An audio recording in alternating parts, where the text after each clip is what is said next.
আসসালামু আলাইকুম, সকলকে স্বাগত আজকের ক্লাসে। আমাদের লিখিত কনসেপচুয়াল এবং এমপিরিক্যালের আউটলাইন ক্লাস দুটো হয়েছে। আজকে বাংলাদেশ বিষয়াবলীর আউটলাইন ক্লাস। সো আপনারা আশা করব ক্লাসটা দেখবেন। আমি চাচ্ছি যে বেসিক্যালি আমাদের আসলে কি পড়া উচিত এবং কি উচিত না সেটা নিয়ে একটু ডিসকাশন করা, যে আমাদের আসলে মূলত আউটলাইনটা দরকার।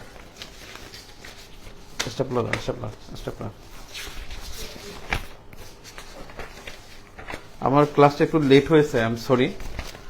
লেট হয়েছে যে আমি আসলে ম্যাটেরিয়ালস আমি প্রিন্ট করে রাখছি, কিন্তু আমি ভুলে অন্য একটা প্রিন্ট করছি। এখন যেটা আমি পড়াবো সেটা আমার আসলে প্রিন্টটা আমি কম্পিউটার খুঁজে পাচ্ছি না, যে কারণে খুঁজতে এখন আমার কষ্ট করলাম। এখন আমি এখনো পাই নাই, বাট অন্যভাবে ম্যানেজ করছি, মানে টাইম একটু নিয়ে। I am sorry for that, যে আজকে ভর্তিও বেশি ছিল, যে কারণে একটু ঝামেলা হয়ে গেছে। এই লিঙ্কটা ওই গ্রুপে দেয় 46 নয়, ঝামেলা হয়ে গেছে।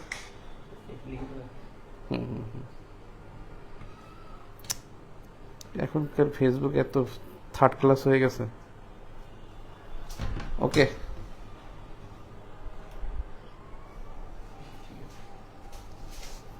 Thank you. আমি বাংলাদেশ বিষয়াবলীর মোট 16টা অধ্যায়, মানে বাংলাদেশ অ্যাফেয়ার্স মোট অধ্যায় 16টি, এবং এর মধ্যে 16টি অধ্যায় থেকে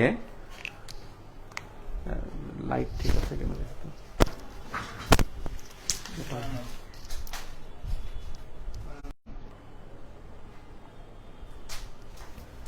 বাংলাদেশ বিষয়াবলীর মোট 16টি অধ্যায়। এই 16 চ্যাপ্টারের মধ্যে যদি বলেন যে মাস্ট আসবেই এমন কিছু অধ্যায় আছে কিনা, এমন কিছু অধ্যায় যদি বলেন মাস্ট আসবেই, এরকমের অধ্যায় আমি খুঁজে পেয়েছি চারটি অধ্যায় মাস্ট আসবেই। একটা হলো চ্যাপ্টার 16 মুক্তিযুদ্ধ থেকে 20 থেকে 60 পর্যন্ত এসেছে, কোনো বিসিএস 20 থেকে 60 নম্বর এখান থেকে এসেছে। এরপর যে বলেন চ্যাপ্টার 7 অ্যান্ড চ্যাপ্টার 8, সংবিধান ও সরকার ব্যবস্থা এখান থেকে আসেই, এবং সেটাও 20 থেকে 40 পর্যন্ত এসেছে এ পর্যন্ত।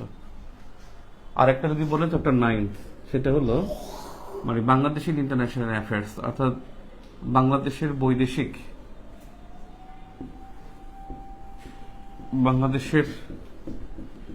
বৈদেশিক সম্পর্ক।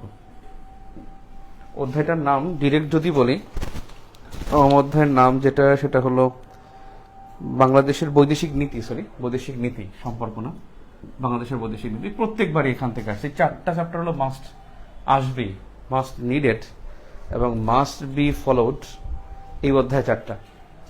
আমি আপনাদেরকে যেটা দেখাবো, আমার বাংলাদেশ বিষয়াবলীর পুরো আউটলাইনটা রেডি করতে আমার 3টা ক্লাস লাগবে, মানে ফাইনালি 3টা ক্লাস লাগবে। এবং এরপরে আমি আপনাদেরকে পিডিএফ যেটা রেডি করব, সেটা আমি আপনাদেরকে পিডিএফটা আমি আপনাদের গ্রুপে আপ করার পরে আমার কাজ হলো যে, যেহেতু টাইম ভেরি মাচ শর্ট, আগে যে টাইমটা ছিল, যেটা আমাদের মিনিমাম 4-5 মাস সময় থাকতো, 150 দিন সময় থাকতো, তখন আমরা কি করতাম, সপ্তাহে 3 দিন করে ক্লাস দিতাম, ছোট ছোট পায়ে হাঁটতাম।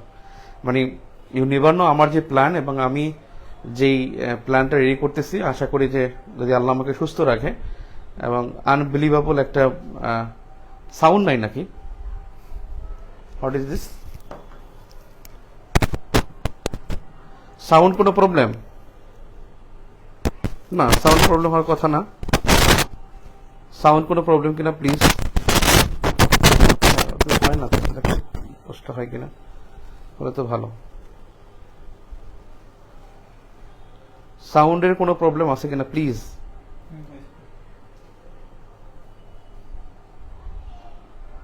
ওকে, no problem, okay, thank you very much. আমি যেটা বলতেছিলাম সেটা হলো যে, আমরা আগে এরকমের একটা পুরো আউটলাইনটা দিয়ে দেবো গ্রুপে। আউটলাইন দেওয়ার পর আমরা ওটাকে কাটসাট করে অধ্যায় ভিত্তিক আগাবো, এবং সেটার জন্য আউটলাইন রেডি করতে আমাদের 3টা ক্লাস লাগবে। এখন বলতে পারেন যে ভাই আমি 3টা ক্লাস আমি পিডিএফটা দিয়েই তো করতে পারি, বেসিক্যালি আমি সেটা করব না, কারণ ইউ শুড নো যে আসলেই এটা মানে আশ্বস্ত করার বিষয় কিনা, যে এভাবে হতে পারে কিনা, মানে এই প্রশ্ন আসছে এইবার এই কন্টেক্সট গুলো আছে কিনা, সেই কন্টেক্সট গুলোকে আমরা রেডি করবো, দেন আমরা ভাবে আগাবো। এবং থ্রুলি বাংলাদেশ বিষয় বলে আশা করি এই উইকটা শনি সোম বুধ এই উইকটা পুরোটাই আমরা বাংলাদেশ নিয়ে আগাবো। তো যেখানে আমি বললাম যে মাস্ট নিডেড যেটা আসবেই, এটা হলো 4টা চ্যাপ্টার থেকে প্রশ্ন প্রত্যেকবারই আসে। আর একটা যদি বলেন এরপরে যেটা গুরুত্বপূর্ণ সেটা হলো chapter 4th and 6th, chapter 4th and 6th এই চ্যাপ্টার দুইটার গুরুত্ব ভালো। এটা হলো ক্লাইমেট চেঞ্জ সম্পর্কিত বিষয়, এবং ক্লাইমেট চেঞ্জ বা জলবায়ু সংক্রান্ত বিষয় মোস্ট অফ দ্য টাইম এখান থেকে প্রশ্ন আসছে। এবং 4th চ্যাপ্টার এখানে 2-1 বছর মিস হয়েছে, এটা হলো অর্থনীতি। এই অর্থনীতি সংক্রান্ত অধ্যায় হলো নাম্বার 4, এবং এরপরে গুরুত্বপূর্ণ 4th and 6th চ্যাপ্টার। যদি বলেন ভাই এরপরে কনটেক্সট অনুসারে গুরুত্বপূর্ণ কোনটা, আমি বলবো যে এরপরে গুরুত্বপূর্ণ হলো চ্যাপ্টার মানে 1st চ্যাপ্টার, 5th চ্যাপ্টার, তারপরে 14th চ্যাপ্টার। এই চ্যাপ্টারগুলো গুরুত্ব তারপরে বেশি। এরপর 14 না সরি, এটা হলো নারীর ক্ষমতায়ন যে চ্যাপ্টারটা, নারী সংক্রান্ত বা যেটাকে বলে জেন্ডার ব্যালেন্স, সেই সংক্রান্ত অধ্যায় কোনটা, নামটা চ্যাপ্টার 15 চ্যাপ্টার। ও আরেকটা বিষয় গুরুত্বপূর্ণ, এগুলোর চাইতে আমি মাস্ট একটা কথা বলতে পারি যে সব চ্যাপ্টার থেকে কোনো বছর প্রশ্ন আসে নাই। আমি চ্যালেঞ্জ গতবারও 45 আমি বলেছিলাম যে আসবেই যে চ্যাপ্টার থেকে সেটা অবশ্যই আসবে, এবং আসছেও। আশা করি এবারও প্রশ্ন এখান থেকে সম্ভাবনা অনেক বেশি ইনশাল্লাহ। সেই চ্যাপ্টারটা হলো বাংলাদেশের সাম্প্রতিক যোগাযোগ ও প্রযুক্তি গণমাধ্যম, চ্যাপ্টার 12, মানে যেটা প্রযুক্তি আছে। চ্যাপ্টার 12 থেকে মাস্ট আসবে ইনশাল্লাহ। চ্যাপ্টার 12 থেকে প্রশ্ন সম্ভাবনা গতবার আসছে 45 বিসিএস এ আসছে, এবং এবার মাস্ট আসবে ইনশাল্লাহ। এটা হলো প্রযুক্তি চ্যাপ্টার। এই চ্যাপ্টারটা প্রযুক্তি কিন্তু আগে আসতো না, কিন্তু স্মার্ট বাংলাদেশ ডিক্লারেশনের পরে এই চ্যাপ্টারের গুরুত্ব অনেক বেড়ে গেছে। ঠিক আছে, তো আমার এতটুকু সামারি করে আমি এখন অধ্যায় ভিত্তিক চলে যাচ্ছি। তাহলে মোট অধ্যায় 16টা, 200 নম্বরের কোশ্চেন, প্রশ্ন মনে রাখবেন 200 নম্বর। একটুখানি আমি একটা কথা বলি, 200 নম্বরের এখানে পরীক্ষা হবে, আপনি সময় পাবেন 4 ঘন্টা। আপনার এখান থেকে যেটা হয়েছে 35তম বিসিএস এ এবং 36তম বিসিএস এ প্রশ্ন আসছে 5 × 40 = 200 প্রশ্ন আসছে, 200 নম্বর আসছে। 37তম বিসিএস এ এমন হয়েছে যে একটা 15 নম্বর, একটা 5 নম্বর, এরকম প্রশ্ন হয়েছে। 38তম বিসিএস এ এরকমের হয়েছে যে 5, 10, 5 এরকম প্রশ্ন হয়েছে। আবার কিছু প্রশ্ন হয়েছে এরকমের যে 45তম বিসিএস এ খুবই মজার বিষয়, প্রশ্ন হয়েছে 20টা করে, 20 মার্কসের কোশ্চেন, 10টা কোশ্চেন, 20 মার্কসের 10টা = 200। এটা মানে এটা ফার্স্ট এবার টাইম যে এখান থেকে 20 নম্বরের প্রশ্ন আসছে ডিরেক্ট, 5 নম্বরে কোনো কোশ্চেন নাই, শুধুমাত্র টিকা কোশ্চেনটা। আমি এটা গেস করেছিলাম, যারা 45 আমরা ক্লাস করেছেন, আমি কিন্তু ক্লাসে বলেছিলাম যে খাতা দ্রুত দেখার জন্য যত সংক্ষিপ্তভাবে কোশ্চেন করতে পারে ততটা করবে। এটা বাংলাদেশ করুক, ম্যাথ করুক আর বিজ্ঞান করুক, তাড়াতাড়ি খাতা দেখার জন্য। আমার কথাটা আপনাদের মনে আছে কিনা আমি জানি না, এবং আমি অনেকটাই কনফার্ম ছিলাম যে এবার 20 নম্বরের কোশ্চেন আসবে, এবং আলহামদুলিল্লাহ সেভাবেই আসছে যে 20 নম্বরের কোশ্চেন ছিল।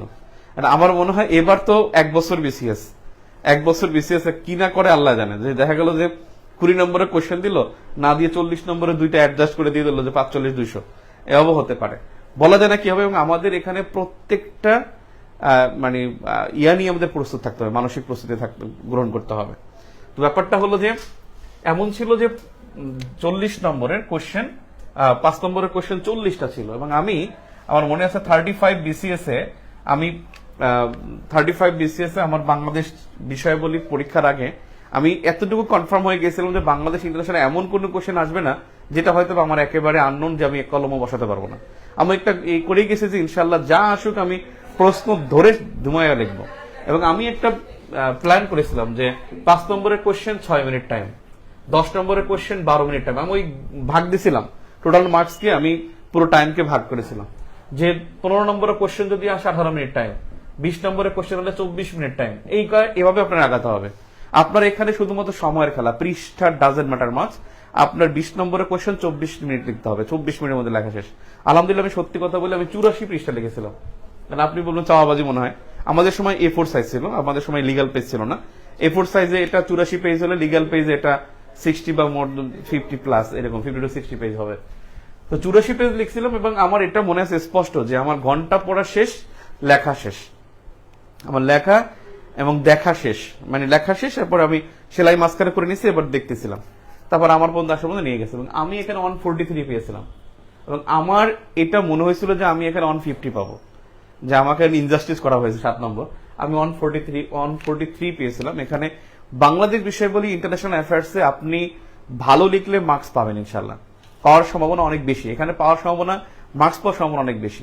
আমি 89 লিখেছিলাম ইন্টারন্যাশনাল অ্যাফেয়ার্স, আমি 66 পেয়েছিলাম। 89 লিখেছিলাম, 66 পেয়েছিলাম ইন্টারন্যাশনাল অ্যাফেয়ার্স। আমি 11 নম্বর লিখতে পারিনি, আমার ওই সময় টাইম ম্যানেজ করতে পারিনি, প্লাস ম্যাথ পরীক্ষার পরে আমি পেট খারাপ হয়ে গেছিল আর কি। ম্যাথ পরীক্ষার পরে আমি সকাল একেবারে প্রথম দিনই ম্যাথ ছিল সকালে, বিকালে ছিল ইন্টারন্যাশনাল অ্যাফেয়ার্স 35তমতে। তো ম্যাথ পরীক্ষাটা আমি দিয়ে আমি টিউবের মানে একেবারে ট্যাবের পানি খেয়েছিলাম, আমার হাতে কিন্তু পানির বোতল, মানে এতটা হুতাশ, ম্যাথে 11 পাইছিলাম আমি, মানে পারি নাই কিছু ম্যাথ। আমি অথচ 33তমতে 46 পেয়েছিলাম, কারণ মুখস্থ করতাম ঐকক নিয়ম, আমি ম্যাথ খারাপ। সেই গল্পটা আপনারা জানবেন, যারা আমার আশেপাশে ক্লাস করেন তারা জানেন। আলটিমেটলি আমার ইন্টারন্যাশনাল অ্যাফেয়ার্স আমি 11 নম্বর লিখতে পারি নাই, 89 আনসার করে 66 পেয়েছিলাম, আর 200 আনসার করে আমি এখানে 143 পেয়েছিলাম। তার মানে এখানে কিন্তু আপনার সকল প্রিপারেশন নিয়ে রাখতে হবে, এবং লেখার কি আর্ট বা আমি যতটুকু এক্সপিরিয়েন্স আছে, প্লাস আমি আমার লব্ধ জ্ঞান 35তম বিসিএস থেকে পড়াচ্ছি, তো এই লব্ধ জ্ঞান আমার অভিজ্ঞতা সব মিলে অ্যাডজাস্ট করে আমরা একটা ভালো কনক্রিট একটা প্রিপারেশন দিকে যাবো ইনশাল্লাহ। তো আমি যাই যে আগে আমরা দেখি যে প্রশ্নগুলো কি আসছে, আমরা খুবই প্রত্যেকটা কোশ্চেনে লেখার চেষ্টা করবো। শর্ট, আমি খুব শর্ট লিখে দেবো যে প্রশ্নটা শর্ট, যে এই বিসিএস এইটা আসছিল, তার মানে এই বিসিএস এটা গুরুত্বপূর্ণ, এটার আমি একটা সলিউশনে যাব। তো দেখি আমি যদি প্রশ্ন করি, আমি প্রথম অধ্যায় বাংলাদেশ বিষয়বলির প্রথম অধ্যায় যেটা আছে সেটা হলো যে বাংলাদেশের ভৌগোলিক অবস্থা। এবং এই প্রশ্নে ম্যাপ দিতে পারলে আপনি যদি 80% মার্কস আশা করেন, তাহলে ম্যাপ মাস্ট। ম্যাপ আপনার এখানে 80% নম্বর পেতে হলে, যদি মনে করেন বাংলাদেশ ইতিহাসে আপনি বেশি নম্বর পেতে চান, 80% নম্বর পেতে হলে আপনাকে ম্যাপ আঁকতে হবে।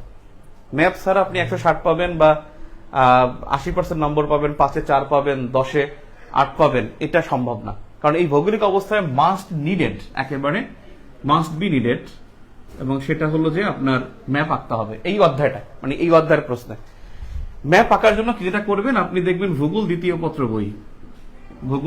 পত্র, এটা এই বইটা দেখবেন, ইন্টারমিডিয়েট দ্বিতীয় পত্র মানে দ্বাদশ শ্রেণী, এই দ্বাদশ শ্রেণীর এই বইতে দেখবেন ম্যাপ আঁকা আছে। এবং ম্যাপটা যদি আমি আপনাকে চ্যালেঞ্জ দিলাম, যদি আপনি একদিন সময় নেবেন, 10 বার আঁকবেন, ডিগ্রি ধরে আঁকবেন, এবং এখন 10 দিন মানে 10 বার আঁকবেন একদিনে, এরপরে মাঝখানে আবার একদিন সময় নিয়ে 10 বার আঁকবেন, এরপরে পরীক্ষার আগে 5 বার আঁকবেন, দেখবেন আপনি এখানে ডিগ্রি ধরে সুন্দর করে ম্যাপটা হয়ে যাবে। এখানে এইটা হলো আমার সাপ্লিমেন্টারি তথ্য, এবং এই অধ্যায়ের ভৌগোলিক অবস্থার প্রশ্নের জন্য এই ভূগোল দ্বিতীয় পত্র, এই বইটা টেবিলে থাকলে ভালো, আপনাকে হেল্প করবে। এখন বিষয় হলো যে এখানে কি কি প্রশ্ন আসছে সেটা দেখে নেই। আমি যদি দেখি 45তম বিসিএস এ এখানে কোনো প্রশ্ন আসে নাই, 45তম বিসিএস এ প্রথম অধ্যায় থেকে কোনো প্রশ্ন আসেনি। 44তম বিসিএস, সেখান থেকে প্রশ্ন আসছে কিনা, 44তম বিসিএস এ প্রশ্ন আসছে, হ্যাঁ 44তম বিসিএস এ,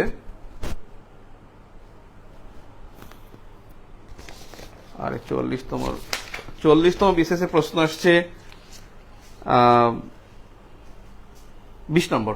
44তম বিসিএস এ প্রশ্ন আসছে 20 নম্বর। সেই 20 নম্বরের প্রশ্নগুলো কি কি? 1 নম্বর প্রশ্ন, সরিল অর্থনীতি কি, অর্থাৎ ব্লু ইকোনমি কি? সরিল অর্থনীতি কি, ব্লু ইকোনমি কি? আমি এই প্রশ্নটাকে কিন্তু পঞ্চম অধ্যায়ে ফেলাতে পারি, সরিল বাংলাদেশ অর্থনীতি কিভাবে অবদান রাখতে পারে, বাংলাদেশের অর্থনীতিতে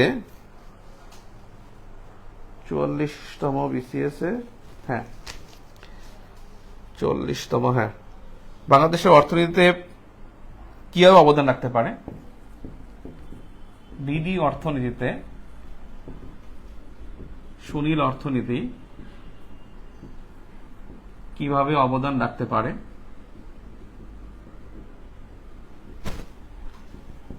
এটা ছিল 5, এটা ছিল 10। সামুদ্রিক সম্পদ আহরণে বাংলাদেশ সরকারের গৃহীত কার্যক্রম। সামুদ্রিক সম্পদ আহরণে গৃহীত কার্যক্রম বিডি সরকারের ব্র্যাকেটে লেখেন, একটু মিসিং আছে। 40তম বিসিএস এর প্রশ্ন এটা। 43তম বিসিএস এ এখান থেকে প্রশ্ন আসছে 20 নম্বর। 43তম বিসিএস এ 20 নম্বর প্রশ্ন আসছে। 1, বাংলাদেশের ভৌগোলিক অবস্থান কি? বাংলাদেশের ভৌগোলিক অবস্থান কি, মানে ভৌগোলিক অবস্থান কি, আসলে ভৌগোলিক অবস্থান কি বলতে কি বোঝায় তা না, লিখছে ডিরেক্ট কি। অর্থাৎ এখানে ভৌগোলিক অবস্থান বলে ম্যাপটিকে দক্ষিণ এশিয়ার মধ্যে দেখাতে হবে। জাস্ট এরকমের পৃথিবীটা দেখা, এটা নিরক্ষরেখা, সংক্ষেপে পেন্সিল দিয়ে আঁকতে হবে। এটা মূল মধ্যরেখা 0 দক্ষিণ। এখানে এরকমের দুইটা দাগ দিতে হবে, একটা 20 ডিগ্রি উত্তর আর উপর একটা 26 ডিগ্রি উত্তর।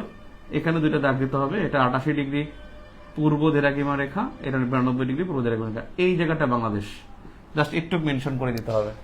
একটু মেনশন করে দিলেই আপনার বাংলাদেশের অবস্থানটা হয়ে গেছে। এরপরে বাংলাদেশের আশেপাশে কি সেটা লিখে দিলেই চলবে। এটা 5 নম্বরের কোশ্চেন। জাস্ট ওই গোলাকার বৃত্তটা একে দেখাতে পারলে চমৎকার হবে। বরেন্দ্র এলাকা কোন কোন জেলা নিয়ে গঠিত? বরেন্দ্র এলাকা কোন কোন জেলা নিয়ে গঠিত? কোন কোন জেলা নিয়ে গঠিত? নাম্বার 3, বিভিন্ন ভৌগোলিক বিবরণ দেন। বাংলাদেশের বিভিন্ন এলাকার, এই প্রশ্নটা খুবই ট্রিকি ছিল, ভৌগোলিক বিবরণ দিন। এবং এখানে কিন্তু ভৌগোলিক বিবরণ দিন, এখানে একটা জিনিস ভূপ্রকৃতি কিন্তু আসে নাই, ভৌগোলিক বিবরণ আসছে। ট্রোপোগ্রাফিক্যাল ফিচার্স, ট্রোপোগ্রাফিক্যাল ফিচার, ভূপ্রকৃতি সরাসরি লেখা না লিখে এটা আসছে 5, এটা 5, এটা 10। এখানে একটা বিষয় আসছে যে বিভিন্ন এলাকার ভৌগোলিক বিবরণ। আপনি একটা জিনিস দেখছেন যে এখানে আপনি ডেল্টা 2100 প্ল্যান দেখেছেন, মনে পড়ে কিনা? এই ডেল্টা 2100 প্ল্যানে কিন্তু 6টা রিজনকে মেনশন করা হয়। ডেল্টা 2100 প্ল্যানে 6টা রিজনকে দেখানো হয়, যেমন পাহাড়ি অঞ্চল, পর্বত, মানে 6টা অঞ্চলকে দেখা। একটা হলো পার্বত্য অঞ্চল, একটা হলো প্লাবন সমভূমি অঞ্চল, একটা হলো আপনার বরেন্দ্র অঞ্চল, একটা হলো হাওর অঞ্চল, একটা উপকূলীয় অঞ্চল, একটা নগর অঞ্চল। এই ভৌগোলিক বিবরণের মধ্যে এই 6টা পার্টকে দেখানো যেতে পারে। যদি কেউ ডেল্টা 2100 প্ল্যানে ওই 6টা দেখায়, তার জন্য খুব এক্সিলেন্ট হবে, তার আনসারটা খুব ভালো হবে। আর যদি সে ভূপ্রকৃতি লেখে তাহলে সে নাম্বার পাবে। কিন্তু যে ডেল্টা 2100 প্ল্যানের ভৌগোলিক বিবরণগুলো দিবে তার জন্য ভালো হবে, তার জন্য খুবই খুবই খুবই মানে ভালো হবে। আর ওই ভূপ্রকৃতি ওটা বনভূমির সাথে রিলেটেড, ভূপ্রকৃতি যেটা ওটা বনভূমির সাথে রিলেটেড। বনভূমির প্রশ্ন আসলে ভূপ্রকৃতি বনভূমিকে অ্যাডজাস্ট করে লেখা যায়। এখানে ভৌগোলিক বিবরণ বলার কারণে যদি কেউ ডেল্টা 2100 প্ল্যানকে অ্যাড্রেস করে তাহলে সে ভালো করবে। আমরা দেখি এরপরে 41তম বিসিএস এখান থেকে প্রশ্ন আসছে কিনা। 41তম বিসিএস এখান থেকে প্রশ্ন আসেনি। 41তমতে প্রশ্ন আসেনি। 40তম বিসিএস দেখি। 40তম বিসিএস এ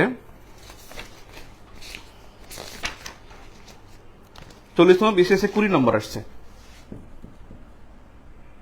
20 নম্বর কি কি আসে দেখি। নাম্বার 1, বাংলাদেশের ভৌগোলিক অবস্থান ও ভূপ্রকৃতি বর্ণনা করুন। খুব ভালো প্রশ্ন। বাংলাদেশের ভৌগোলিক অবস্থান ও ভূপ্রকৃতি বর্ণনা করুন। ভূপ্রকৃতি, এটা 10 নম্বর ছিল। নাম্বার 2, ভূরাজনীতিতে বাংলাদেশের কৌশলগত অবস্থান ও ঝুঁকিসমূহ। ভূ রাজনীতিতে বাংলাদেশের কৌশলগত অবস্থান ও ঝুঁকিসমূহ। কৌশলগত অবস্থান ও ঝুঁকিসমূহ আলোচনা করুন। খুব ভালো প্রশ্ন, খুবই ভালো প্রশ্ন। এখনো এটা বলা যায় যে এটা গুরুত্বপূর্ণ, এখনো বলা যায় যে এটা গুরুত্বপূর্ণ। চমৎকার প্রশ্ন, কারণ বাংলাদেশের প্রবলেমের মধ্যে সবচেয়ে বড় প্রবলেম যেটা যদি বলেন বাংলাদেশের ভৌগোলিক যে ক্রাইসিস, তার মধ্যে সবচেয়ে ক্রাইসিস হলো যে জিও স্ট্র্যাটেজিক্যাল যে কনফ্লিক্ট। জিও স্ট্র্যাটেজিক্যাল কনফ্লিক্ট আমাদের আশেপাশে যাদের লোভনীয় দেশগুলো আছে, ইন্ডিয়া, চায়না এবং ইউএসএ, তাদের যে ইন্টারেস্ট আছে এই ভূ কৌশলগত বা ভূ জিও স্ট্র্যাটেজিক্যাল, এই কনসেপ্ট থেকে এই প্রশ্নটা আবার আসতে পারে। 38তম বিসিএস এর প্রশ্ন দেখি। 38তম বিসিএস এ এখান থেকে প্রশ্ন আসেনি। 37তম বিসিএস এ আপনি দেখেন আসে নাই আসছে, আসে নাই আসছে, এরকম কিন্তু ঘটতেছে। বাংলাদেশের ভৌগোলিক অবস্থা ও সুবিধাগুলি বর্ণনা করি। বাংলাদেশের ভৌগোলিক অবস্থা ও সুবিধা সমূহ বর্ণনা করি। সুবিধা, ভৌগোলিক সুবিধা আর কি, ভৌগোলিক সুবিধা, এই প্রশ্নটাই। কৌশলগত অবস্থান, হ্যাঁ না না ওইটা না। এরপরে আসছে 36তম বিসিএস এ। এখান থেকে প্রশ্নটার সুবিধাগুলো বর্ণনা করি, এটা 10 নম্বর একটা কোশ্চেন ছিল। 36তম বিসিএস এ প্রশ্ন আসছে প্রবাল দ্বীপের গুরুত্ব। 1 নম্বর প্রবাল দ্বীপের গুরুত্ব, 5 নম্বর একটা কোশ্চেন আসছে। 36তম এবং 35তম যা আসছে সবই 5 নম্বর, এজন্য এখানে কোশ্চেন বেশি। নাম্বার 2 তে আসছে নিষ্ক্রিয় বদ্বীপ বলতে কি বোঝায়। আমাদের বদ্বীপ কিন্তু 5টা, 5 ধরনের বদ্বীপ। নিষ্ক্রিয় বদ্বীপ বলতে কি বোঝায়, এবং নিষ্ক্রিয় বদ্বীপটা হলো বাংলাদেশের যে অংশটা হলো যশোর, ঝিনাইদহ, নড়াইল, এটা নিষ্ক্রিয় বা মৃতপ্রায় বদ্বীপ। আর সক্রিয় বদ্বীপটা হলো ফরিদপুর থেকে একেবারে বরিশাল সাগর পর্যন্ত, এটা সক্রিয় বদ্বীপ।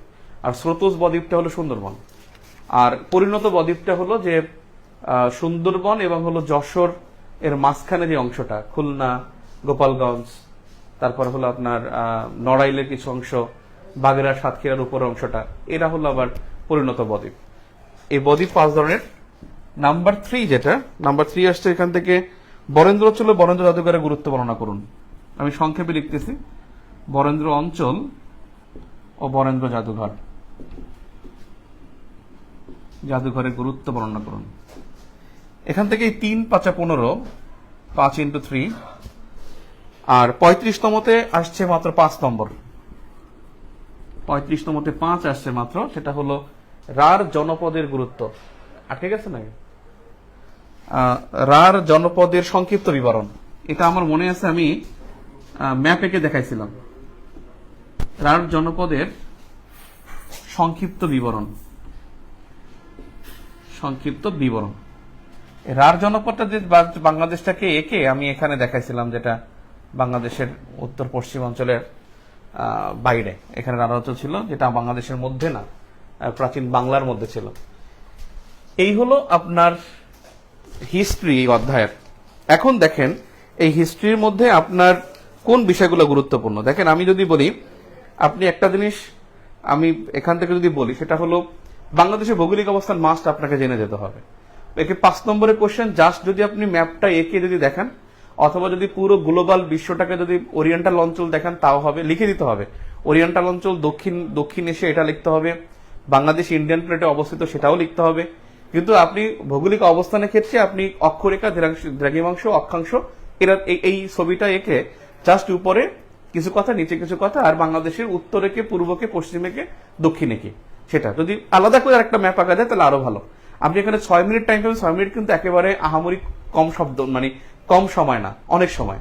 এই গোলকটা আঁকতে লাগবে সর্বোচ্চ 30 সেকেন্ড, গোলকটা আঁকতে সর্বোচ্চ 30 সেকেন্ড লাগবে। এরপর ম্যাপটা যদি পারেন 2.5 মিনিটে ম্যাপ আঁকার প্র্যাকটিস করতে হবে। যদি 2.5 মিনিটে প্র্যাকটিস থাকে তাহলে ম্যাপটা এঁকে দিলেন এবং উত্তর পশ্চিম লিখে দিলেন, আর ভিতরে লিখতে হবে না।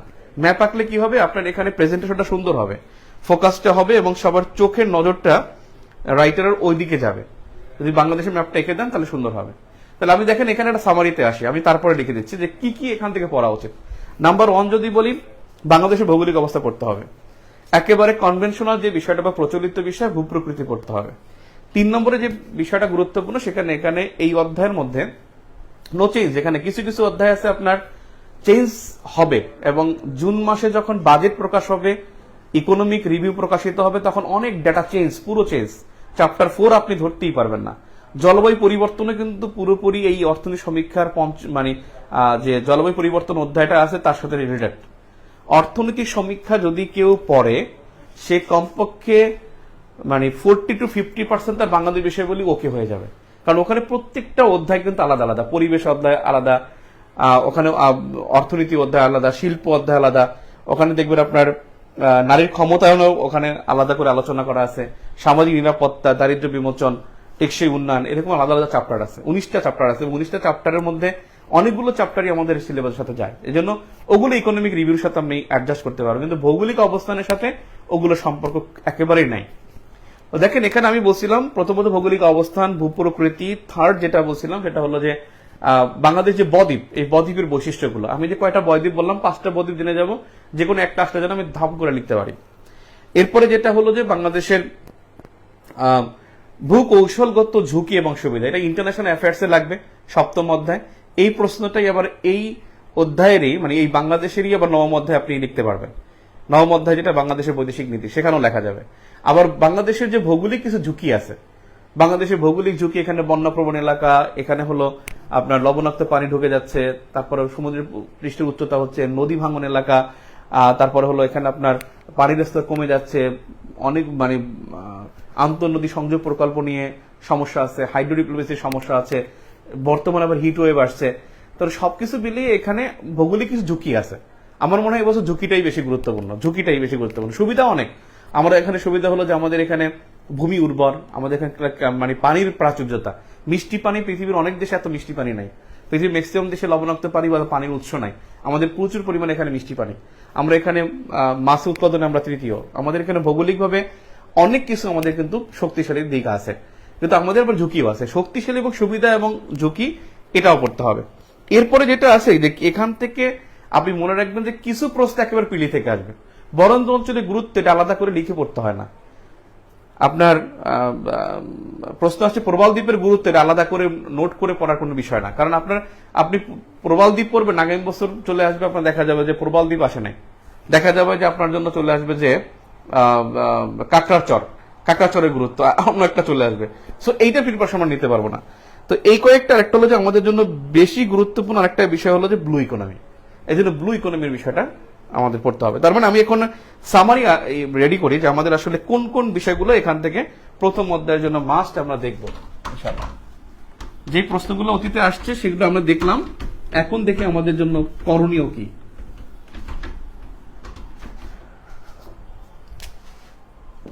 বিসমিল্লাহ, যা পড়ব। নাম্বার 1 নম্বরে হলো বাংলাদেশের ভৌগোলিক অবস্থান।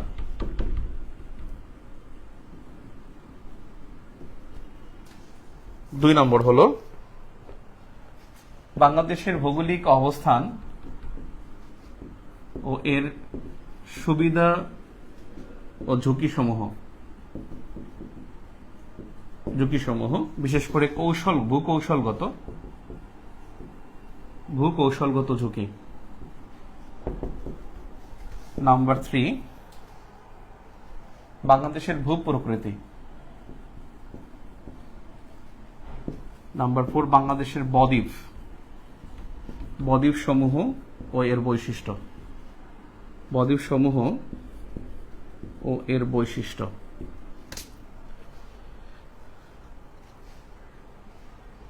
ব্লু ইকোনমি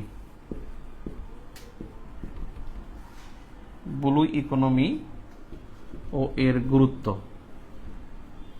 বাংলাদেশের জন্য গুরুত্ব, কর্মসূচি, এবং যেহেতু ব্লু ইকোনমির জন্য কিন্তু আইপিও ঘোষণা করেছে, ইন্দো প্যাসিফিক আউটলুক ঘোষণা করা হয়েছে 2023-তে। এটা যদিও আমাদের আইপিওটা ইম্পর্টেন্ট, ওটা ইন্টারন্যাশনাল অ্যাফেয়ার্সের জন্য গুরুত্বপূর্ণ।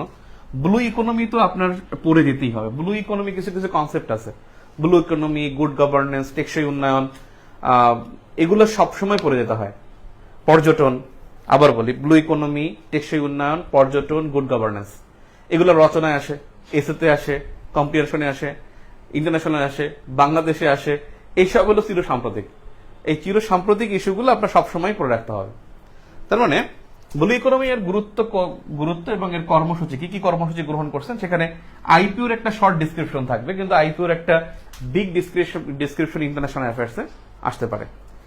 এরপরে হলো ব্লু ইকোনমির সাথে কিন্তু এখানে যে আমাদের যে সমুদ্র জয়, আমরা যে সমুদ্র জয় লাভ করেছি তার একটা নোট মনে রাখতে হবে, যে সমুদ্র জয়, আমরা সমুদ্র জয় লাভ করছি, এটা কিন্তু কানেকশন করতে হবে যে আমরা সমুদ্রে এত আয়তন 1,18,813 12 সালে মিয়ানমারের সাথে, 14 সালে ভারতের সাথে আমরা এখানে সমুদ্র সীমা আমরা জয় করেছি, তার একটা শর্ট ডিসক্রিপশন এর মধ্যে ঢুকবে।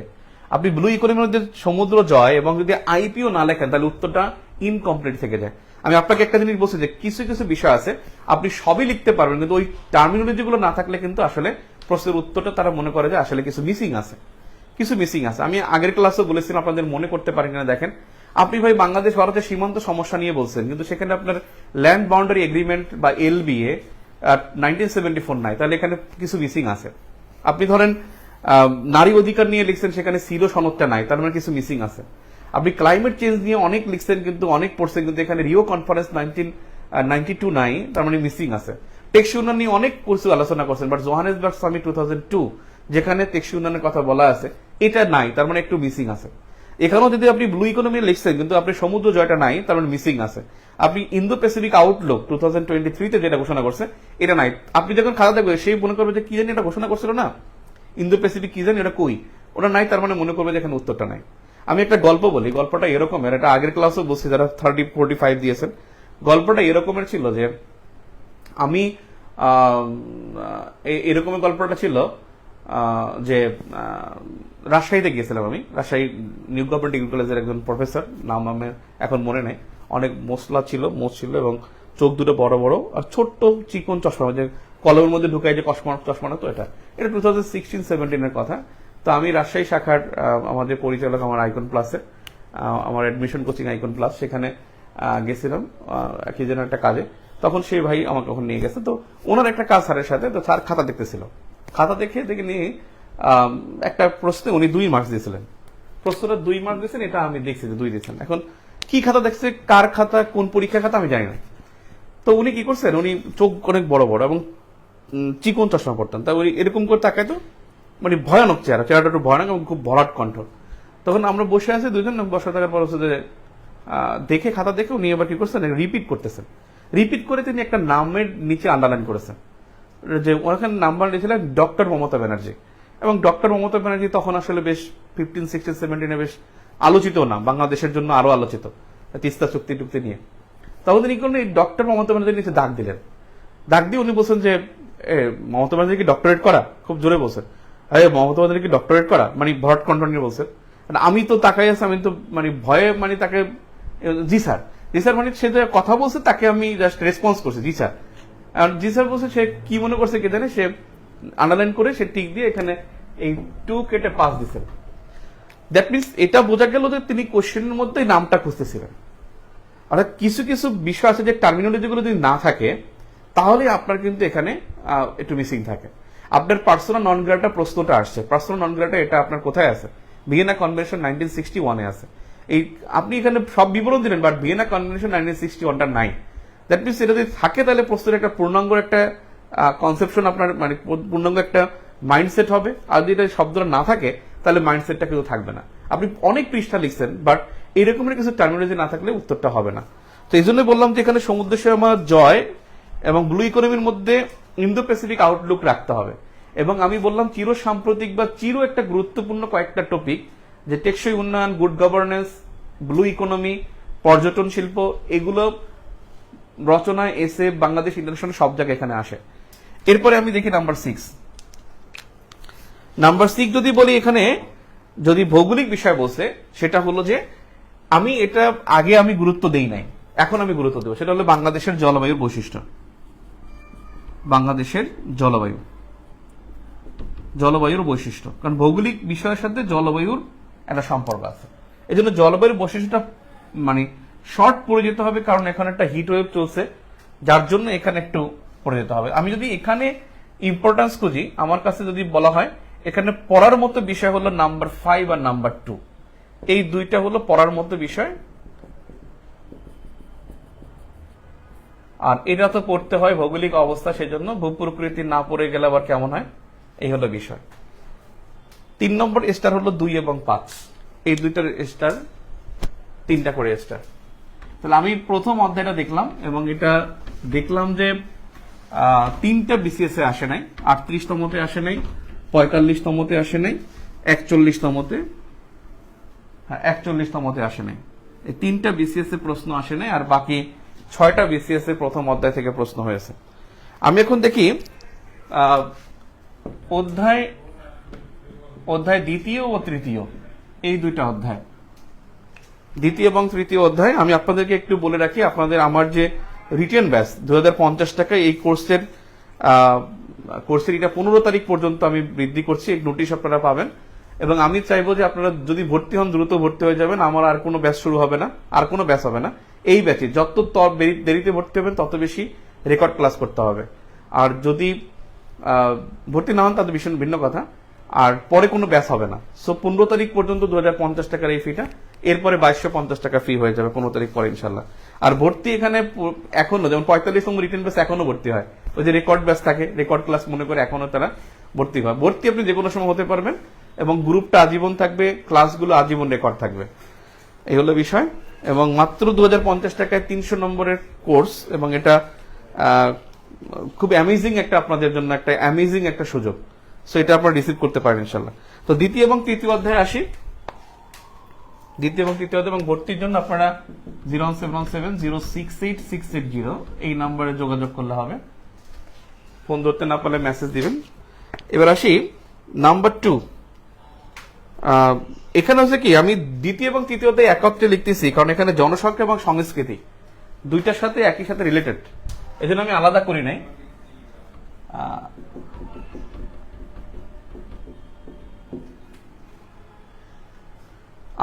নাই। কারণ এখানে জনসংখ্যা এবং সংস্কৃতি বিষয়ক, সেজন্য এখানে আলাদা করার প্রশ্ন আসে না। এবং দ্বিতীয় এবং তৃতীয় অধ্যায়, এই অধ্যায়ের প্রশ্নগুলো একটু বিদঘুটে, কিন্তু প্রশ্ন কিন্তু অল্টারনেটিভ থাকে না। 45তম বিসিএস ও অল্টারনেটিভ ছিল না, তার মানে প্রশ্ন আসলে লিখতে হবে, কোনো অল্টারনেটিভ নাই। আমরা দেখি 45তম বিসিএস এখান থেকে প্রশ্ন, 45তম বিসিএস এখান থেকে প্রশ্ন আসছে কিনা। 45তম বিসিএস এখান থেকে 20 নম্বর একটা প্রশ্ন আসছে, 45তম বিসিএস এ 20 নম্বর। এবং আপনারা জানেন 45তমতে একটা করে প্রশ্ন আসছে, যার মানে 20 নম্বরের কোয়েশ্চেন পার অধ্যায় একটা করে প্রশ্ন আসছে। যে 45তমতে সামাজিক অস্থিরতা বলতে কি বোঝায়, সামাজিক অস্থিরতা বলতে কি বোঝায়।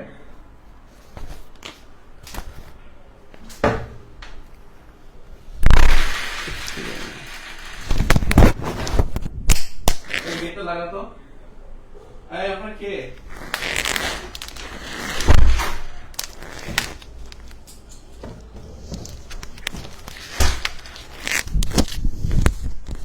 লাগাই সাউন্ড।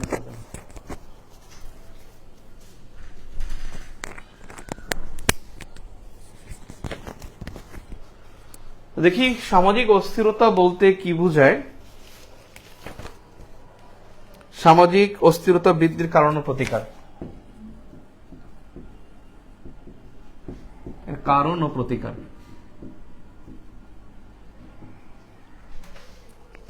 আমি যদি দেখি 40তম বিসিএস এখান থেকে অনেক প্রশ্ন আসছে। 40তম বিসিএস এ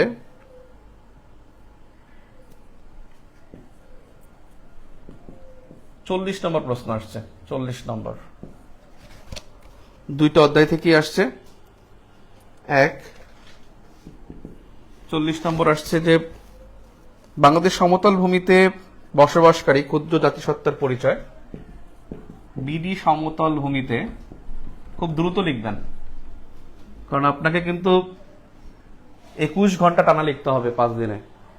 এখানে হাতের লেখা যার যত বেশি চালু সে তত বেশি আগায় থাকবে। সমতল ভূমিতে বসবাসকারী ক্ষুদ্র জাতিসত্তার পরিচয় দিন, 5 নম্বর। নাম্বার 2, পার্বত্য চট্টগ্রামের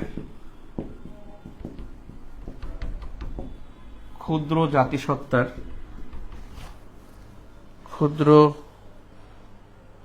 জাতিসত্তার সংস্কৃতির বৈশিষ্ট্য। সংস্কৃতির বৈশিষ্ট্য লিখুন। এটাও 5 নম্বর, না এটা 10 নম্বর, এটা 10। সাঁওতাল অথবা গারো, সাঁওতাল অথবা গারো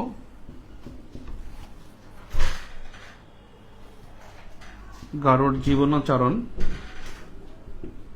লিখুন। 40তমতে এটা আসছে। তারপরে আরেকটা স্লটে প্রশ্ন আসছে 44তমতে,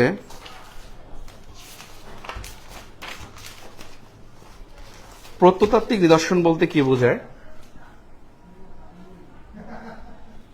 এটা 1 নম্বর। 2 নম্বর, প্রত্নতাত্ত্বিক নিদর্শন বলতে কি বোঝায়? প্রত্নতত্ত্ব মানে হলো পুরাতত্ত্ব, যেটা হলো আবিষ্কার করা হয়, পুরাতন তত্ত্ব যেটা আবিষ্কার করা হয়। আর পুরাতন যে তত্ত্বগুলো আছে ওগুলো স্থাপত্য, যেগুলো পুরাতন যে তত্ত্বগুলো যে আছে, মানে যেগুলো স্থাপনাগুলো আছে ওগুলো স্থাপত্য। আর প্রত্নতত্ত্ব হলো যে স্থাপনা না, কিন্তু আবিষ্কার করা হয়েছে, পুরাতন তত্ত্ব আবিষ্কার করা হয়েছে, সেটা হলো প্রত্নতত্ত্ব। নাম্বার এখান থেকে আসছে যে ওয়ারী বটেশ্বরের পরিচয় দিন। ওয়ারী বটেশ্বরের পরিচয় দিন, এটা 10 নম্বরের প্রশ্ন আসছে। এটা নিয়ে সবাই হাসাহাসি করছে। ওয়ারী বটেশ্বরের পরিচয় দিন, পরিচয় দিন। আরেকটা আছে প্রত্নতাত্ত্বিক পর্যটন আকর্ষণের গুরুত্বপূর্ণ উপাদান। প্রত্নতত্ত্ব পর্যটন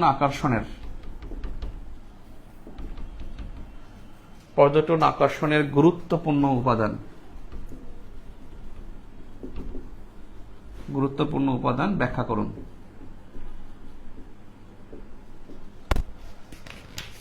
40তমতে প্রশ্ন আসছে বেশি।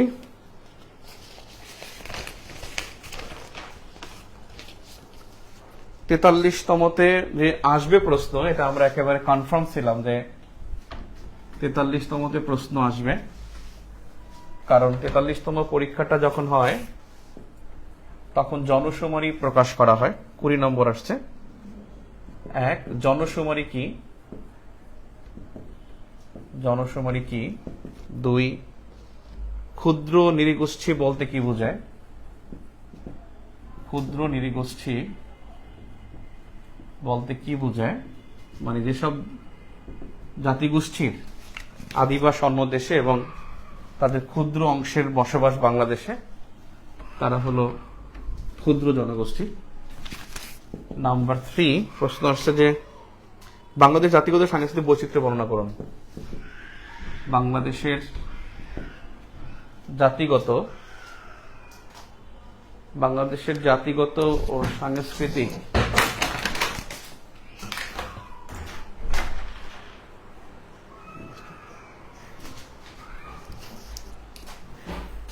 বাংলাদেশের জাতিগত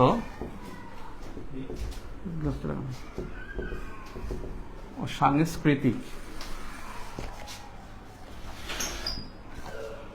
সাংস্কৃতিক বৈচিত্র্য বর্ণনা করুন।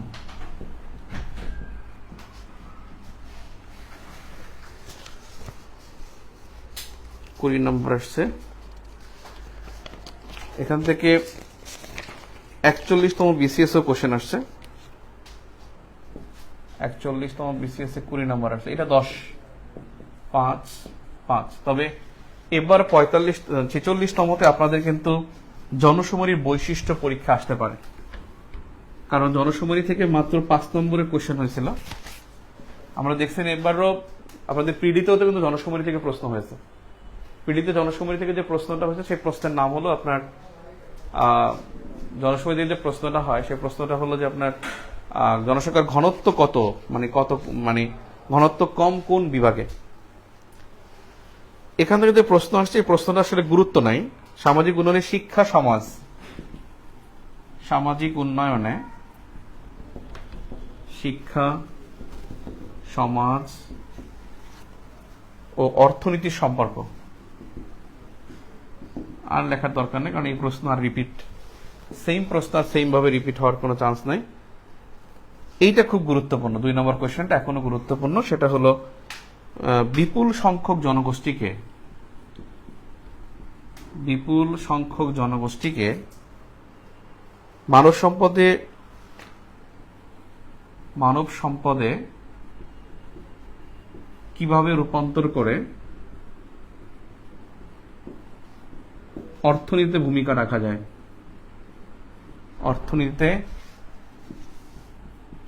রাখা যায়, কারণ এটা জনসংখ্যা সংক্রান্ত, তো সেজন্য।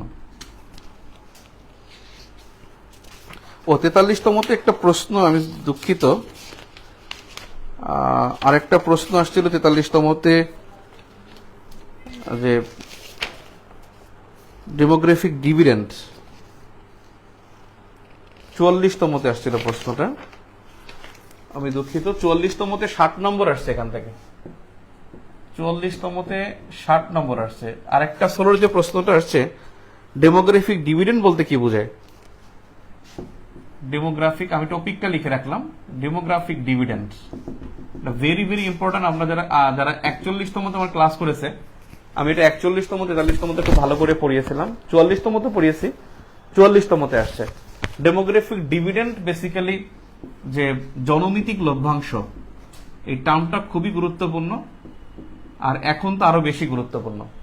জনমিতিক লভ্যাংশ হলো যে যদি কর্মক্ষম জনগণের বয়স 50% জনগণের বয়স যদি কর্মক্ষম হয়, মানে 15 থেকে 64 বছর বয়সকে বলা হয় কর্মক্ষম, এই কর্মক্ষম জনগোষ্ঠী যদি 50%-এর বেশি হয়, তাহলে সেই দেশটাকে ডেমোগ্রাফিক ডিভিডেন্ড অর্জন করেছে বলে মনে করা হবে। এবং এই ডেমোগ্রাফিক ডিভিডেন্ড যদি অর্জন করা হয়, তাহলে 4টা জিনিস বেড়ে যায় একটা রাষ্ট্রের, 4টা, মানে এটা ডেমোগ্রাফিক ডিভিডেন্ড হলো, মানে যখন একটা দেশের মানুষের 50% জনগণ 15 থেকে 64 বছরের মধ্যে যারা কর্মক্ষম জনগোষ্ঠী 50%-এর বেশি হয়, বাংলাদেশে প্রায় 67%, এই জন্য বাংলাদেশ ডেমোগ্রাফিক ডিভিডেন্ড দেয়। এখন প্রশ্ন হলো যে ডেমোগ্রাফিক ডিভিডেন্ড হয় কোন দুটি কারণে হবে? যদি একটা দেশের মানুষের গড়ায়ু বাড়ে এবং জনসংখ্যা বৃদ্ধির হার হ্রাস পায়, তখন দেখা যায় যে একটা হিউজ নাম্বার অফ পিপল এরা কর্মক্ষম হয়ে যায়। তাহলে আমাদের গড়ায়ু বাড়তেছে এবং জনসংখ্যা বৃদ্ধির হার হ্রাস পাচ্ছে, এই কারণেই আমরা ডেমোগ্রাফিক ডিভিডেন্ডে প্রবেশ করতে পেরেছি সিন্স 2012 টিল 2042। 2042 সাল পর্যন্ত আমাদের এটা ভালো থাকবে। এখন বলেন তো 2041 সালে আমরা বলছি গড়ায়ু 80 বছর হবে, তাহলে গড়ায়ু 80 বছর হলে তার নির্ভরশীল জনগোষ্ঠী, 64 বছরের পর মানুষগুলো নির্ভরশীল জনগোষ্ঠী, অর্থাৎ অনির্ভরশীল জনগোষ্ঠী বা কর্মক্ষম জনগণ 50%-এর বেশি হলেই ডেমোগ্রাফিক ডিভিডেন্ড হবে। আর 15 থেকে 64 যারা, তারাই অনির্ভরশীল, 15-র আগে যারা তারা নির্ভরশীল, 64-র পরে যারা তারা নির্ভরশীল। এই জন্য গড়ায়ু বেশি বাড়লেও সমস্যা যে ওখানে কি একটা বিশাল বুড়ো জনগোষ্ঠী থাকবে। তখন কি হলো যে এর ফলে 4টা রেজাল্ট হয়। একটা হলো কি যে এখানে অর্থনৈতিক সঞ্চয়টা বাড়ে, কারণ 4 জনের মধ্যে 3 জন কাজ করে, 2 জনেরটা খরচ করে, 1 জনেরটা সঞ্চয় হয়ে যায়। নাম্বার 2 হলো লেবার ফোর্স বাড়ে, অর্থাৎ শ্রম শক্তি বাড়ে। নাম্বার 3 হলো এই সবকিছুর ফলে সেভিংস বাড়ছে এবং হলো শ্রম শক্তি বাড়ছে, যার ফলে ইকোনমিক গ্রোথ হয়। আর নাম্বার 4 যেটা, সেটা হলো হিউম্যান ক্যাপিটাল বাড়ে। হিউম্যান ক্যাপিটাল কি? মানব পুঁজি। মানব পুঁজিটা কি? মানব পুঁজি হলো যে একটা মানুষ যখন গড়ায়ু বাড়ে এবং সে যখন 64 বছর পর্যন্ত থাকে, তখন তার কি হয়, তার যেটা হলো যে নলেজ, তারপর হলো তার যে এক্সপিরিয়েন্স, তার যে উইজডম, এই জিনিসগুলোকে কাজে লাগানো যায়, এটাকে বলা হয় মানব পুঁজি। অর্থাৎ কর্মদক্ষতা, তারপর অভিজ্ঞতা, এগুলো হলো জ্ঞান, এগুলো হলো মানব পুঁজি, হিউম্যান ক্যাপিটাল বলে। তার রেজাল্ট হয় 4টা, হিউম্যান ক্যাপিটাল বাড়ে, সেভিংস বাড়ে, লেবার শক্তি বাড়ে, ইকোনমিক গ্রোথ হয়। এবং সেই সম্ভাবনার মধ্যেই বাংলাদেশটা এখন আছে। এবং একটা দেশ 30 থেকে 40 বছর এই অবস্থাটা থাকে এবং সেইটাকে কাজে লাগিয়ে উন্নত চরম শিখরে চলে যায়। জাপান হলো সবচেয়ে বেশি উদাহরণ। 1955 সাল থেকে 2005 পর্যন্ত প্রায় অলমোস্ট 50 ইয়ার্স তারা এই ডেমোগ্রাফিক ডিভিডেন্ডের সুবিধাটা লাভ করেছিল। এবং যেই জাপান দ্বিতীয় বিশ্বযুদ্ধে ধ্বংস হয়ে গেছে, সেই জাপান কিন্তু 1955 সাল থেকে 2010 পর্যন্ত second biggest economy in the world ছিল, অর্থাৎ দ্বিতীয় বৃহত্তম অর্থনৈতিক শক্তি ছিল। এখন 4 নম্বর বা 5 নম্বরে, এখন সেকেন্ড হলো চায়না, আর ফার্স্ট হলো ইউএসএ। থার্ড হলো ইন্ডিয়া, ফোর্থ হলো জার্মানি, মানে জিডিপির দিক থেকে। তো সেখানে কিন্তু এখন জাপান একটু পিছিয়ে চলে গেছে, ফোর্থ বা ফিফথ হয়ে গেছে। তো বেসিক্যালি হলো যে ডেমোগ্রাফিক ডিভিডেন্ডের এই কনসেপ্টটা কিন্তু এবারে গুরুত্বপূর্ণ। 44তমতে এখান থেকে 20 নম্বরের কোশ্চেন আসছে যে ডেমোগ্রাফিক ডিভিডেন্ডকে কিভাবে কাজে লাগানো যায়। আমরা যদি দেখি 41 এবং তারপরে একটা চান্সেসে যাই, যেখান থেকে 38তম বিসিএস এ ক্ষুদ্র নিরীগোষ্ঠী থেকে প্রশ্ন আসছে। এই অধ্যায়টা একটু বড়, কারণ দুইটা অধ্যায়কে অ্যাডজাস্ট করার কারণে এটাকে বড় দেখা যায়। 38তম বিসিএস এ প্রশ্ন আসছে এখানে 20 নম্বর। প্রশ্ন আসছে যে 38তম বিসিএস এ ক্ষুদ্র নিরীগোষ্ঠী বলতে কাদেরকে বোঝায়।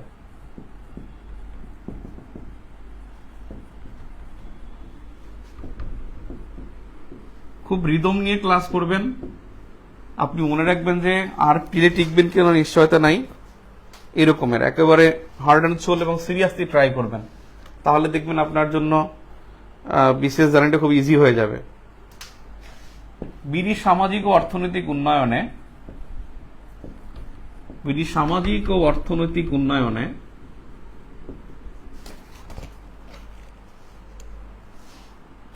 সামাজিক ও অর্থনৈতিক ক্ষেত্রে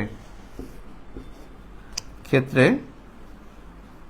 ক্ষুদ্র নৃগোষ্ঠীর অবদান মূল্যায়ন করুন। ক্ষুদ্র নৃগোষ্ঠীর অবদান, ক্ষুদ্র নৃগোষ্ঠীর অবদান নাম্বার 3, ক্ষুদ্র নৃগোষ্ঠীর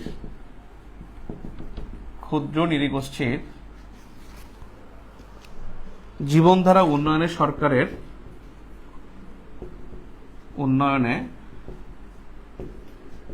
সরকারের গৃহীত কর্মসূচি কি? এই প্রশ্নটা বেশ ভালো, এটা কিন্তু 10 নম্বরে ছিল। এখানে ক্ষুদ্র জীবনধারা উন্নয়নে সরকারের গৃহীত কর্মসূচি কি, খুবই এখনো গুরুত্বপূর্ণ এই কোশ্চেনটা। এখানে জীবনধারা উন্নয়নে আমি কয়েকটা কিছু বলে, যেমন আপনার প্রাইমারি এডুকেশনটা ওদের ল্যাঙ্গুয়েজে করা হয়েছে।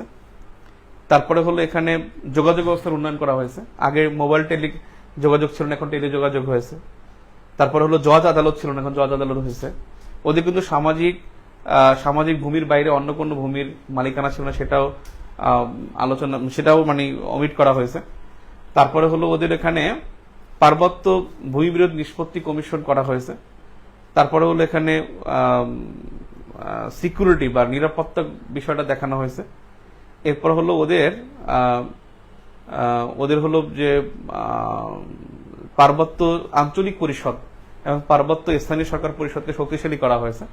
ওদের কিন্তু স্থানীয় সরকারের 2টি স্তর করা হয়েছে, এই আর কি। নেতৃত্ব গঠনে ওদের কিন্তু ওই স্থানীয় জেলা পরিষদ যেটা, সেখানে কিন্তু ওদের অংশগ্রহণ সবচেয়ে বেশি, মানে ওদের সদস্য সংখ্যা বেশি থাকে। বিশেষ করে 13 থেকে 14 জন থাকে ওদের 21 জনের মধ্যে, 21 জন 23 জন এই হিসেবে।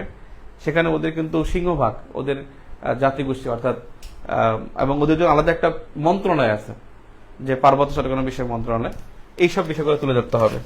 37তম বিসিএস এ প্রশ্ন আসছে, খুবই অদ্ভুত কোশ্চেন। কিছু কোশ্চেন আছে আপনার অদ্ভুত থাকবে এবং কিছু প্রশ্ন আছে যেগুলো আপনার প্রিলির প্রিপারেশন দিয়ে লেখা যাবে।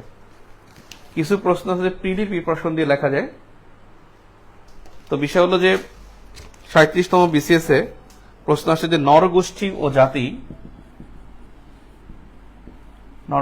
জাতি বলতে কি বোঝায়। নাম্বার 2, বাঙালি একটি সংকর জাতি ব্যাখ্যা করুন।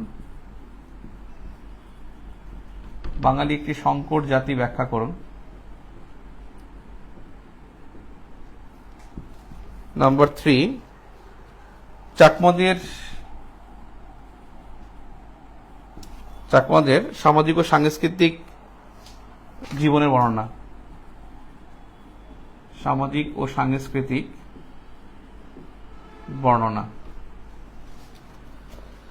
36তম বিসিএস এবং 35তম বিসিএস এখান থেকে প্রশ্ন আসেনি। 36তমতে আসেনি, 35তম প্রশ্ন আসেনি।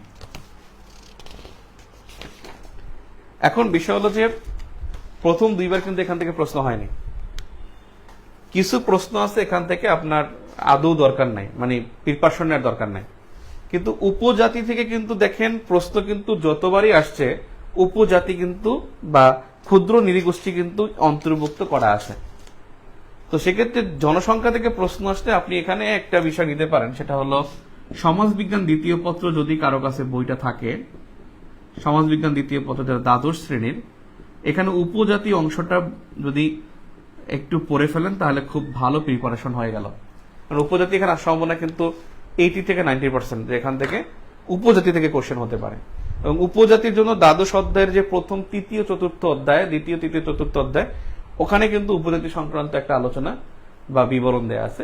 ওই জায়গাটা যদি পরে সমাজ দ্বিতীয় পত্র, তাহলে এখান থেকে ভালো একটা হেল্প পাবেন। এখন বিষয় হলো যে আপনি এখান থেকে কি পড়বেন আসলে, এখন এই অধ্যায়ের জন্য গুরুত্বপূর্ণ কি হতে পারে। আমি যদি আপনাকে বলি যে এখান থেকে গুরুত্বপূর্ণ কি কি, এতক্ষণ আলোচনার মাধ্যমে আপনি বুঝতে পারছেন যে কি দরকার। এখান থেকে একটা বিষয় মিসিং, যে জনসংখ্যা সংস্কৃতির মধ্যে এখানে শিক্ষা এবং স্বাস্থ্য এই দুইটা বিষয় কিন্তু খুবই মিসিং। শিক্ষা এবং স্বাস্থ্য কিন্তু এই অধ্যায়ের অংশ। তার মানে এখন পর্যন্ত এখান থেকে শিক্ষা স্বাস্থ্য সংক্রান্ত প্রশ্ন আসেনি, তা আমরা প্রমাণ পেলাম। প্রথমত যেটা, সেটা হলো এখান থেকে জনশুমারির প্রশ্ন গুরুত্বপূর্ণ। জনশুমারি 2022 বেশ গুরুত্বপূর্ণ। কমিউনিটি ক্লিনিক, এটা কিন্তু জাতিসংঘ থেকে একটা রিকগনাইজেশন পেয়েছে 2023 সালে এবং 22 সালে। তো সেক্ষেত্রে কমিউনিটি ক্লিনিক এখানে খুব গুরুত্বপূর্ণ একটা অবস্থা থাকবে, এখানে রাখতে হবে। আর একটা হলো শিক্ষা সংক্রান্ত তথ্য কিন্তু এখানে আসে নাই। তো নতুন যে শিক্ষা কারিকুলাম, এটা এই অধ্যায়ের অংশ।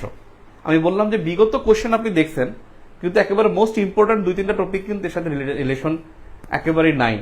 তো সেক্ষেত্রে আমরা এর বাইরে যেগুলো বিগত যেগুলো আসছে, সেখানে জনশুমারির বৈশিষ্ট্য এখানে খুবই গুরুত্বপূর্ণ। এরপরে উপজাতি সংক্রান্ত তথ্যগুলো তো পড়তে হবে। মানব সম্পদ, এটা কিন্তু অনেক সেন্সিটিভ একটা ইস্যু বাংলাদেশের জন্য। মানব সম্পদ ইস্যুটাও কিন্তু এখানে গুরুত্বপূর্ণ। তো আমি যদি বলি এখানে যে আমি যদি সাজেশনটা তৈরি করি যে দ্বিতীয় অধ্যায় এবং তৃতীয় অধ্যায়ের জন্য আমাদের কি পড়তে হবে, সাজেশনটা রেডি করে ফেলি যে যা পড়বো ইনশাল্লাহ। নাম্বার 1 হলো 2022 জনশুমারির বৈশিষ্ট্য। জনশুমারির বৈশিষ্ট্য, এবং এটার অনেকগুলো মানে ক্যারেক্টারিস্টিক্স আছে, যে অন্যান্য সময়ের জনশুমারি থেকে এই জনশুমারিটা মানে কিছু ইনফরমেশন চেঞ্জ হয়েছে। যেমন জনসংখ্যার ঘনত্বে সবচেয়ে বেশি ছিল বান্দরবান, এখন রাঙামাটি। একটা সময় ছিল শিক্ষার হার বরিশাল, এখন শিক্ষার হার ঢাকা। এরকম অনেকগুলো চেঞ্জ আসছে। এই চেঞ্জিং গুলোই বৈশিষ্ট্যের মধ্যে পড়ে যাবে। মানে গ্রামের বসবাসের এবং জনসংখ্যার যে তারতম্য, এটা হয়েছে। জনসংখ্যা বৃদ্ধির হার অনেক হ্রাস পেয়েছে, 1.12%, যেটা আগে ছিল 1.37%। তো এইরকমের কিছু বৈশিষ্ট্যগুলো এখানে তুলে ধরতে হবে। নাম্বার 2 যেটা, সেটা হলো এই অধ্যায়ের মধ্যে মানব সম্পদ। মানব সম্পদ ইস্যুটা যে এটা কিভাবে মানব সম্পদে পরিণত করা যায়, মানব সম্পদের বৈশিষ্ট্য কি কি, এবং মানব সম্পদের জন্য সরকারের গৃহীত পদক্ষেপগুলো বেশি আসে। যেমন পদক্ষেপ বাংলাদেশ NSDA প্রতিষ্ঠা করেছে, ন্যাশনাল স্কিল ডেভেলপমেন্ট অথরিটি। এটা যদি না লেখেন তাহলে এটা কিন্তু কি হয়ে যাবে, মিসিং হয়ে যাবে। আপনি অনেক কিছু লিখবেন, চাপাবাজি করবেন, কিন্তু এটা কিন্তু চাপার মূল হলো NSDA, national skill development authority. এরপরে হলো এখান থেকে আবারও যেটা দরকার, number 3, demographic dividend versus demographic burden. যে জনসংখ্যা কখন বোঝা এবং জনসংখ্যা সম্পদ, বা জনমিতিক লভ্যাংশ এবং জনমিতিক বোঝা, এই দুটার মধ্যে পার্থক্য কি। অর্থাৎ ডেমোগ্রাফিক ডিভিডেন্ড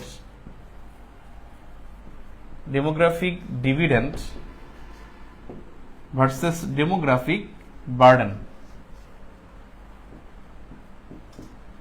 এটা প্রিপারেশন নেওয়াটা খুব জরুরি। নাম্বার 4, 2000 যে শিক্ষা কারিকুলাম, নতুন শিক্ষা কারিকুলাম, এই সঙ্গে আপনি যদি টপিক বাছাই করবেন, এরপর প্রশ্ন কিন্তু আপনার কোনটা আসবে আমরা জানি না। শিক্ষা কারিকুলামের বিষয়বস্তুগুলো পড়ব, বিশেষ করে এটার চ্যালেঞ্জেস গুলো খুব বেশি ইম্পর্টেন্ট। প্রয়োজনীয়তা ও চ্যালেঞ্জ। নাম্বার 5, কমিউনিটি ক্লিনিক এটার গুরুত্ব, প্রয়োজনীয়তা, সফলতা। Community clinic very very important. Number 6, উপজাতি সংক্রান্ত যা আছে, উপজাতি সংক্রান্ত তথ্য। এখন দেখেন, আপনি এগুলো পড়ছেন, পরীক্ষা আছে সংকর জাতি, এইসবের আমরা কিন্তু প্রিপারেশন নেব না। এই প্রিপারেশন নিয়ে আপনি কুলোতে পারবেন না, কারণ এগুলো আপনার রিটেনের বেসিক থেকে, প্রিলির বেসিক থেকে বা কিছু বানাইও লিখতে হবে। বাংলার একটা সংকর জাতি প্রমাণ করো, এগুলো বাংলার প্রশ্ন ছিল, বাংলা সাহিত্যের প্রশ্ন এখানে আসছে। তো এইসবের কোনো কিন্তু ইয়া নাই প্রিপারেশন। সামাজিক অস্থিরতা কি, এগুলো আপনি এরকমের করে আপনি পড়তে পারবেন না, কারণ এরকমের বিষয় কিছু থাকবে। অ্যাবনর্মাল কোশ্চেন আপনি মনে রাখবেন, আপনি 1 লাখ পৃষ্ঠাও যদি পড়েন, আপনি ওখানে দেখবেন 30% কোশ্চেন আপনাকে বানায় লিখতে হবে। আপনি যদি কিছু নাও পড়ে যান, 30% কোশ্চেন এমনিতেই পারবেন। ব্যাপারটা বুঝতে পারছি? কিচ্ছু পড়ে যান নাই, আপনি এমনি 30% কোশ্চেন ফাটাই লিখতে পারবেন। 30 to 40% কোশ্চেন এমনি পিডি প্রিপারেশন দিয়ে লিখে আসতে পারবেন। আর যদি অনেক পড়েও যান, তারপর আপনার 30% ল্যাকিংস থেকে যাবে। তো উপজাতি সংক্রান্ত তথ্য, এটা ওই যে অধ্যায়টা সমাজবিজ্ঞান দ্বিতীয় পত্র বইটা, ওখান থেকে পড়বেন। এছাড়া যদি বলেন আপনি, আমি এখানে আর গুরুত্বপূর্ণ কিছু পাচ্ছি না। ঠিক আছে, ঠিক আছে। তো রাত্র 12টা বেজে গেছে। 12টার পর আমার একটা আমি ইয়া করেছি, যে প্রতিজ্ঞা করেছি 12টার পর থাকবো না, 11টার পরেই থাকবো না, এই জন্য 9:30টায় ক্লাস এসে। আজকে আমি ক্লাসটা দেরিতে শুরু করছি, কারণ অনেক ভর্তি হয়েছে, তাদের অ্যাডজাস্ট করতে হয়েছে, আর আমি ফাইলটা হারাই গেছিল, যার জন্য ইয়া। তবে আগামী সোমবার আপনাদের 9:30টায় ক্লাস থাকবে ইনশাল্লাহ। সোমবার 9:30টা থেকে একেবারে 12টা পর্যন্ত ক্লাস থাকবে ইনশাল্লাহ। 2.5 ঘন্টা করে, 2 থেকে 2.5 ঘন্টা করে ক্লাস হবে। আর এক্সট্রা ক্লাস আমি এ সপ্তাহে দেবো না, অর্থাৎ 3 দিন ক্লাস তো থাকবেই, 4 দিন, শনি সোম বুধ শুক্র রাত 9:30টায় ক্লাস থাকবেই ইনশাল্লাহ।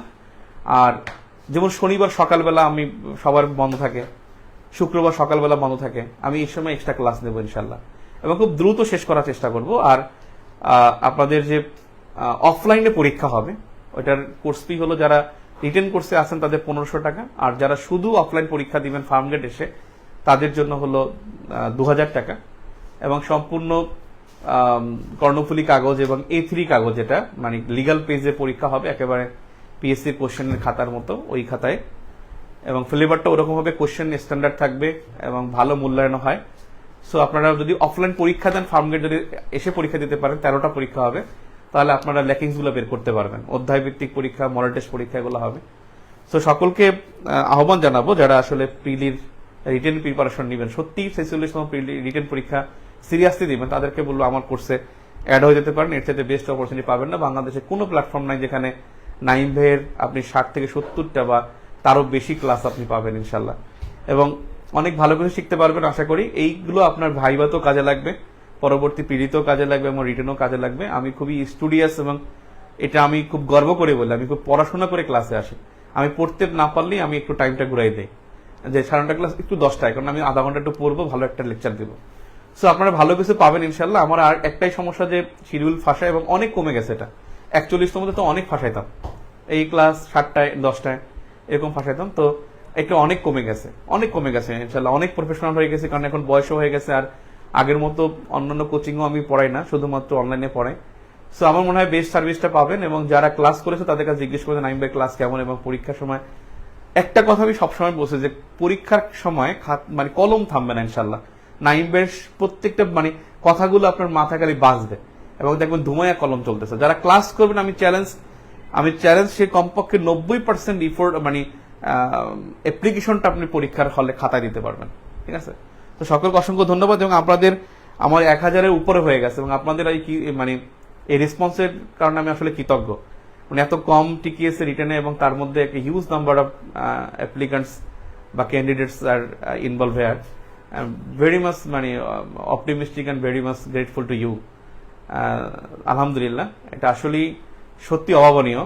এটা আমার মনে হয় কোনো কোচিং এ এতগুলো স্টুডেন্ট এখনো ক্যারি করতে পারে না, কারণ 10,638 জনের মধ্যে মিনিমাম 5-6 হাজার আছে বিসিএস জিন, 3-4 বার রিটেন প্রিলি পরীক্ষা পাস করছেন তারা। আচ্ছা, যা হোক, আমি এমনও দেখছি যে 43-44 কোর্স করছে, আবার 46 কোর্স করতেছে, 45 রিটেন কোর্স করছে, আবার 46-এ ভর্তি হয়েছে। Thank you very much, absolutely, আপনারাই আমার ইন্সপিরেশন। তো তো সকলে যদি ভর্তি হয়ে যান আগামী 15 তারিখের মধ্যে দ্রুত ভর্তি হয়ে যান, এবং পরবর্তী ক্লাস সোমবার ইনশাল্লাহ 9:30 দেখা হবে। আসসালামু আলাইকুম। আর আমি পিডিএফটা সোমবারই শেয়ার করব। আর একটা অনুরোধ, আর একটা বিষয়, আমি গ্রুপে কিছু এডিটোরিয়াল দেবো, এডিটোরিয়ালগুলো একটু প্লিজ আপনারা একটু, অন্তপক্ষে কিচ্ছু না, খালি ঢুকে একটা রিডিং দিয়ে বের হয়ে যাবেন। নোট করার দরকার নেই, কিচ্ছু করার দরকার নেই, যা করার নাইম ভাই করবেন ইনশাল্লাহ। আপনি শুধু মানে লিঙ্কটা, ইম্পর্টেন্ট লিঙ্কটা আমি শেয়ার করবো, ওটা জাস্ট একবার রিডিং দিবেন থ্রুলি। Thank you. আসসালামু আলাইকুম।